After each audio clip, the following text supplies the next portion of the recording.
Exercice budgétaire après exercice budgétaire, il y a des récurrences auxquelles nous ne nous sommes pas pour autant habitués.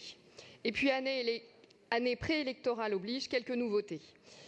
Ce budget supplémentaire illustre des intangibles dans la gestion des finances de la ville. D'abord, la dépendance de la ville à la spéculation immobilière. Les droits de mutation sont en hausse de 44,3 millions d'euros par rapport à l'inscription déjà considérable au BP 2019. Le budget de la ville repose chaque année davantage sur la spéculation immobilière, ce qui n'est pas sain. La dette. L'explosion de la dette de la ville depuis 2014 pose la question de sa soutenabilité en raison de l'augmentation des montants de remboursement de la dette et des intérêts afférents.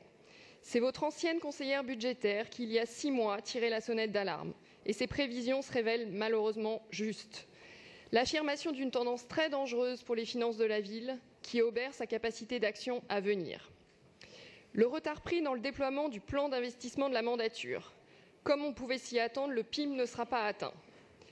Et c'est un sujet central, puisque les retards de mise en œuvre s'accroissent même par rapport aux prévisions du budget primitif. Cela s'illustre par 3 indicateurs. Le reste à réaliser, qui représente 30% des inscriptions nouvelles en dépenses d'investissement, la diminution des recettes de compensation de la TVA et la forte augmentation de l'inscription en crédit de paiement. Autre illustration de cette difficulté à consommer les crédits, le plan édifice cultuel. Et sur ce sujet, comme sur d'autres malheureusement, je regrette une présentation des choses par la ville sujette à caution à minima, voire insincère. Quand la ville annonce le mois dernier 42 millions d'euros supplémentaires pour l'entretien et la restauration des églises, ce qui est présenté comme une rallonge n'en est pas une, ce n'est en réalité que l'injonction à la consommation des crédits déjà votés, puisque seule la moitié des 44 millions d'euros de crédits votés a été effectivement consommée.